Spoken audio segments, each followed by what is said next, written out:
I pulled the stove out from the wall last Tuesday morning. I hadn't done it in a long time, longer than I want to admit to you right now.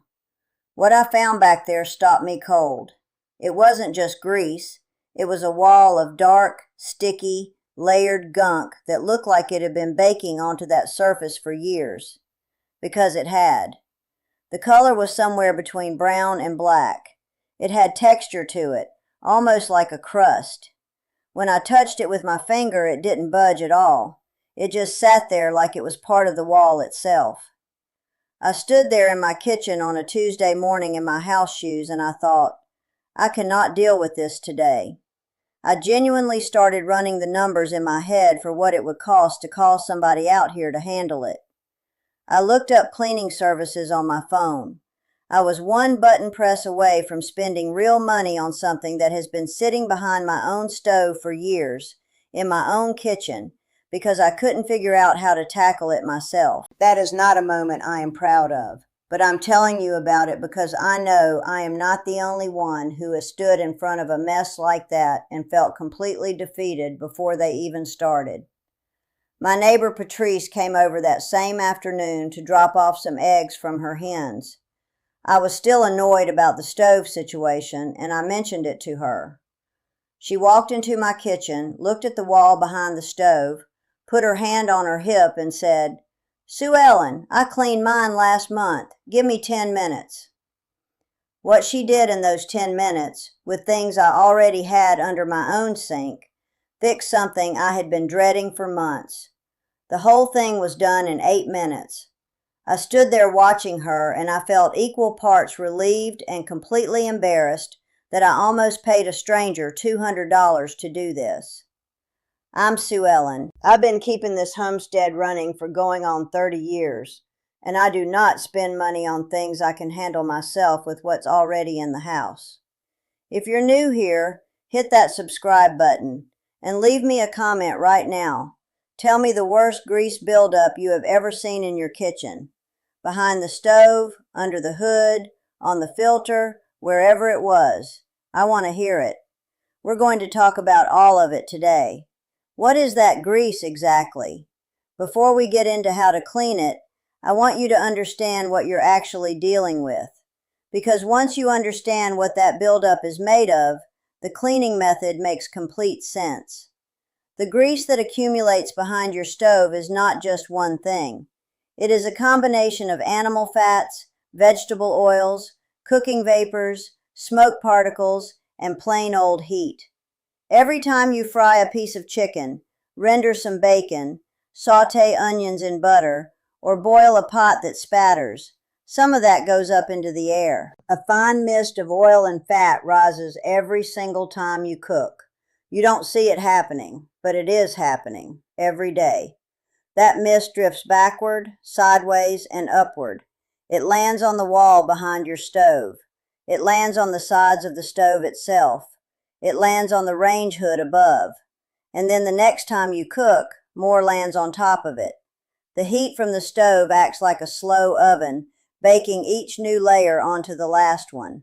What starts as a thin, invisible film becomes a sticky residue. What starts as a sticky residue becomes a thick layer. What becomes a thick layer over months and years polymerizes. It chemically bonds with the surface. It stops being just grease and starts being something closer to a hard resin. That is why you can't wipe it off with a damp cloth. That is why even strong commercial degreasers sometimes just sit on top of it without breaking it down. You are not dealing with fresh cooking oil. You are dealing with oxidized, heat-cured, layered organic matter that is partially fused to your wall. That is what I had back there, and that is what Patrice dissolved in 8 minutes. The thing that makes it so stubborn is the polymerization. When fats are repeatedly heated and cooled, their molecular structure changes. The chains get longer, and they cross-link with each other, forming a harder, less soluble compound. It's the same process that happens when you season a cast iron pan. You're intentionally polymerizing oil onto the surface to create a non-stick coating. Behind your stove, that process is happening unintentionally. You've been accidentally seasoning your wall for years, and so you cannot approach it like you'd approach a fresh grease spill.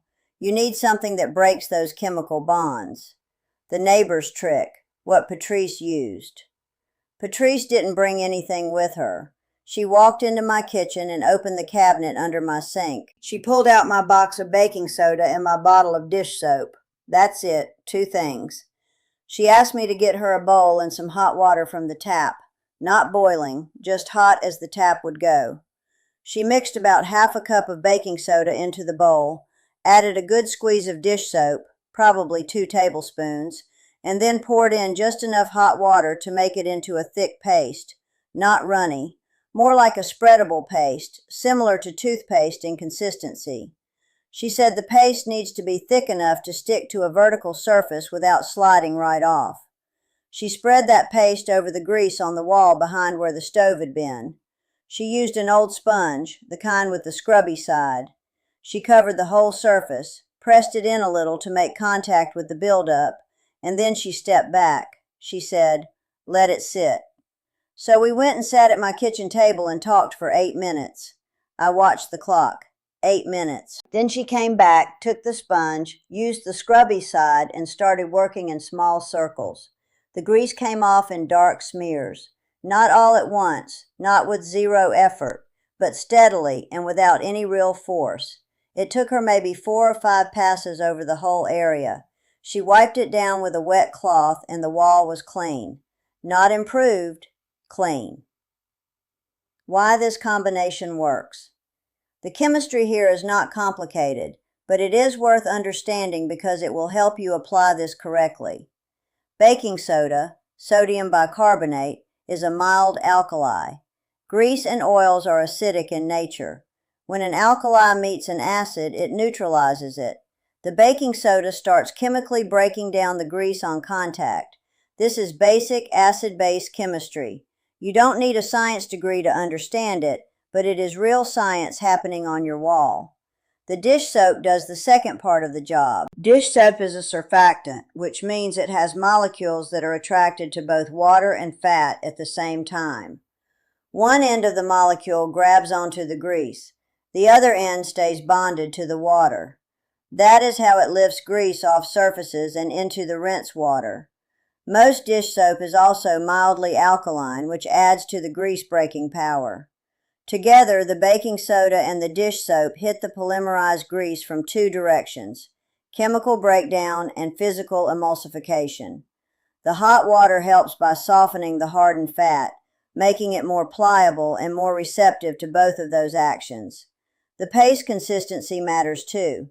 If it's too runny, it slides off the vertical surface before it has time to work. You need it to sit in contact with the grease for those full 8 minutes. The thickness keeps it in place. And 8 minutes is not arbitrary. That is the time it takes for the alkaline solution to meaningfully penetrate and begin breaking down the surface layer of polymerized fat. Going shorter than that, you're asking the scrubbing to do more mechanical work than it needs to.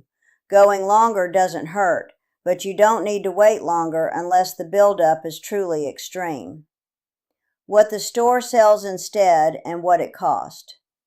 There is no shortage of commercial products marketed specifically for cleaning stoves and grease. Walk down any cleaning aisle at a grocery store and you will find dedicated stovetop sprays, heavy-duty degreasers, kitchen cleaning foams, and specialty wipes. Most of them run between $12 and $20 a bottle.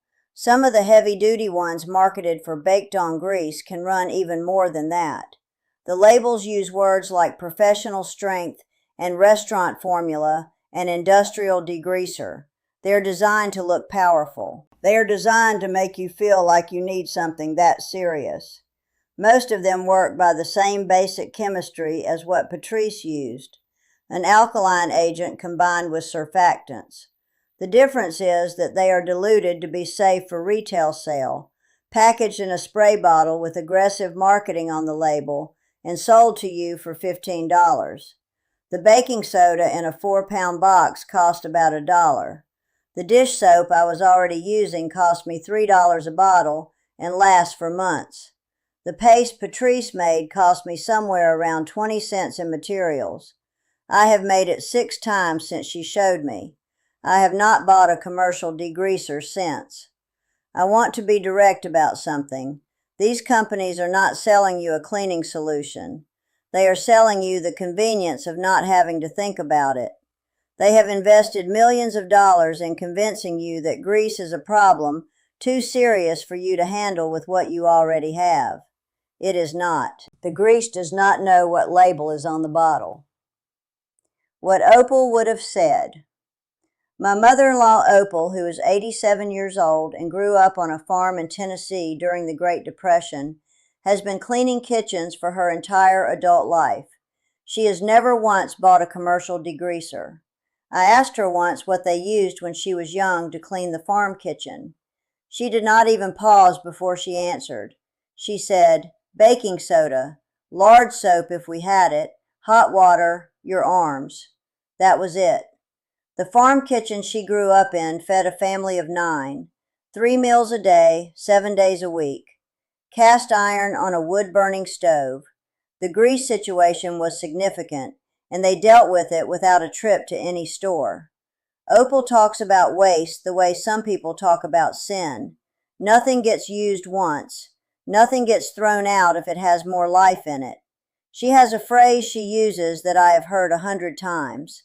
Waste nothing, want nothing. She does not say it to be clever. She says it because she lived through times when what she wasted was something another person in her family didn't have. That history shaped the way she runs a kitchen, and spending 30 years around her has shaped the way I run mine. When I almost called a cleaning service for the grease behind my stove, I thought about what Opal would have said. She would have handed me the baking soda box without a single word. Applying it beyond the back wall. Once Patrice showed me the method, I used it on every other grease surface in my kitchen that same afternoon. The range hood, the metal piece that sits over the stove and is supposed to catch grease before it gets on your walls, had its own layer of buildup along the underside. Same paste, same process. I spread it on, let it sit for 8 minutes, scrubbed in circles with the sponge. It came off the same way. The sides of the stove, right where it sits in the cutout in the counter, those narrow strips of painted metal that you can barely reach, but that catch every splash and spatter, those came clean too.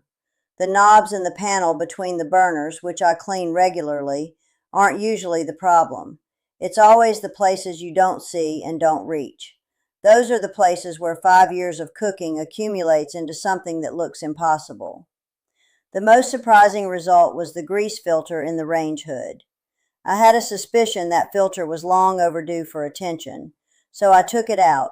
It just clips out or slides depending on your hood, and I filled my sink with hot water, added half a cup of baking soda, and added a generous squeeze of dish soap. I put the filter in and let it soak. Not 8 minutes, I let it go for 20. When I pulled it out, I could see the oil and grease had released into the water. The water was dark brown. I scrubbed the filter lightly with the sponge, rinsed it under hot water, and it looked almost new. That filter is what catches the grease that would otherwise coat your kitchen walls. If it's clogged with buildup, it can't do its job. Keeping it clean is how you keep the walls from getting as bad as mine did. What not to use on certain surfaces.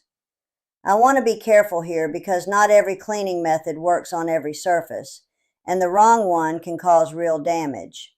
If you have a stainless steel stove or range hood, do not use steel wool or metal scrubbing pads on it.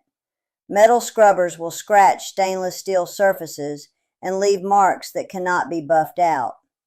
Use only a soft sponge or a microfiber cloth on stainless. The paste works fine on stainless. It's the abrasion you have to control.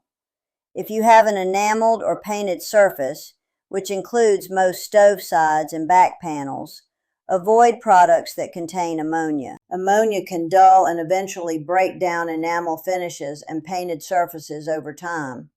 Most commercial degreasers do not contain ammonia, but check the label if you're unsure. The baking soda and dish soap paste does not contain ammonia, which is one of the reasons I feel confident using it on every surface in my kitchen without worrying about it. For the glass on your oven door, you can use the same paste, but use the soft side of the sponge only. Baked-on grease on oven glass sometimes needs a longer soak. Leave the paste on for 15 minutes instead of 8, and be patient with the scrubbing. Glass is durable, but it can be scratched by anything abrasive, so keep the pressure light and let the chemistry do the work. The weekly 5-minute rule. Here is the real lesson from all of this, and it is not about the paste or the baking soda. The real lesson is about timing. Grease is easy to clean when it's fresh. It's a 2-minute wipe down. Grease that has been sitting and baking for weeks becomes harder. Grease that has been sitting for months or years becomes what I found behind my stove, a cured, polymerized layer that requires a proper method and actual time to remove. Every layer you let accumulate makes the job exponentially harder. What I do now, and what I started doing after Patrice showed me this, is take 5 minutes every week. I do it on Sunday evenings, to wipe down the back wall, the hood underside, and the sides of the stove. I keep a small spray bottle filled with water and a tiny drop of dish soap. I spray, I wipe, I'm done. The grease hasn't had a week to bake on yet, so it comes right off with almost no effort. 5 minutes once a week. That's 20 minutes a month, 4 hours a year, and I will never have what I found behind that stove again. The alternative is spending 2 hours once a year on a cleaning session that you'll dread and possibly still not finish properly. Think about that in terms of your actual time and what it costs to ignore it. A professional cleaning company, one that comes in and deep cleans appliances including the stove, charges somewhere between $80 and $200 per visit, depending on where you live. Some charge more. I was one phone call away from spending that money on something that cost me 20 cents in materials, and once Patrice showed me, 45 minutes of my own time. $80 to $200. For what? Because I had let it go too long and felt like I couldn't handle it? That is what these companies are counting on. They are counting on you waiting until you feel defeated.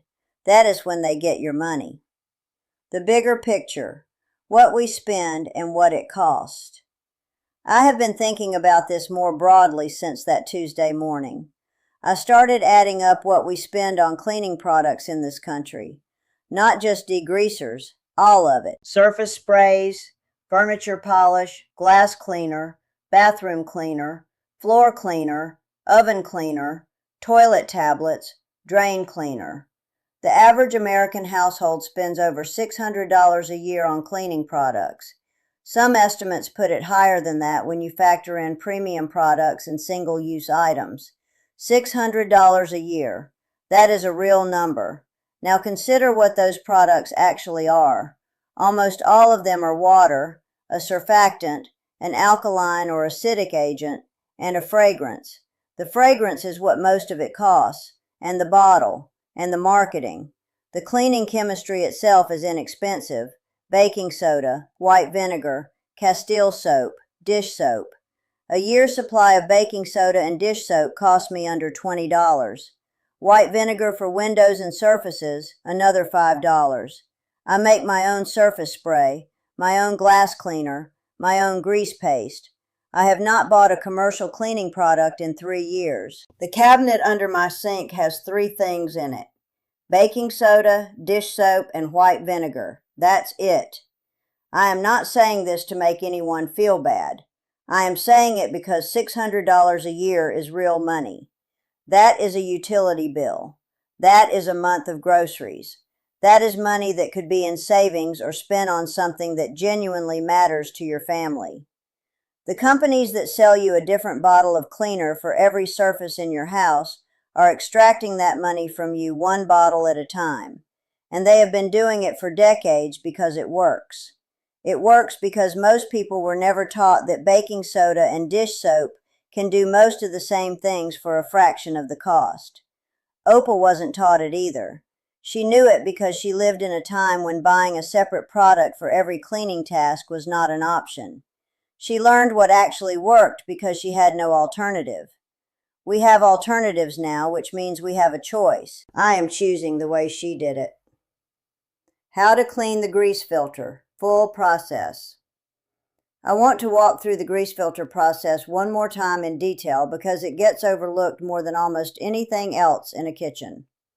The grease filter, also called the range hood filter or exhaust filter, is a mesh or baffle panel that sits inside your range hood and is designed to trap grease particles before they can circulate through the fan and vent out. It does its job every single time you cook, which means it needs to be cleaned regularly or it stops functioning correctly. When a grease filter gets clogged, two things happen. First, the hood stops capturing grease efficiently, so more of it ends up on your walls and backsplash. Second, clogged filters can become a fire hazard. Grease-saturated filters near a heat source are not something to take lightly. Most manufacturers recommend cleaning the filter every 1 to 3 months if you cook regularly. I will admit I had not cleaned mine in significantly longer than that. Here is what I do now. Remove the filter. It should clip or slide out easily. If yours won't come out, check your range hood manual or look up your model. Most residential filters are designed to be removable. Fill your sink or a large bowl with the hottest tap water you can get. Add half a cup of baking soda. It will fizz, that's fine. Add 2 good tablespoons of dish soap. Submerge the filter completely. Let it soak for 20 minutes.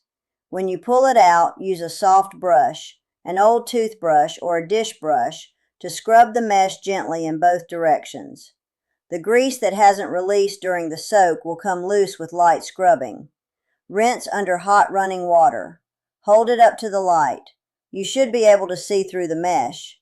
If it's still blocked in places, repeat the soak. Let it air dry completely before putting it back in, or the moisture can interfere with the fan. That entire process costs you 20 cents and 30 minutes, mostly hands-off time while it soaks. A replacement filter for most residential range hoods runs $15 to $40. Cleaning it costs almost nothing. Replacing it costs real money. This is the pattern you'll see everywhere in home maintenance. A small, regular effort with inexpensive materials prevents a large, expensive problem later. The math is not complicated. I want to end where I started, with me standing in my kitchen looking at that wall and almost picking up the phone. The reason I almost called was that I felt like the problem was bigger than what I knew how to handle. That feeling was not based on reality. It was based on not knowing the method. Once Patrice showed me the method, the problem was not big at all. It was 8 minutes. There is a version of this in almost every area of home maintenance. Somebody taught you that something is hard, or that you need a professional, or that you need a special product. Sometimes that's true.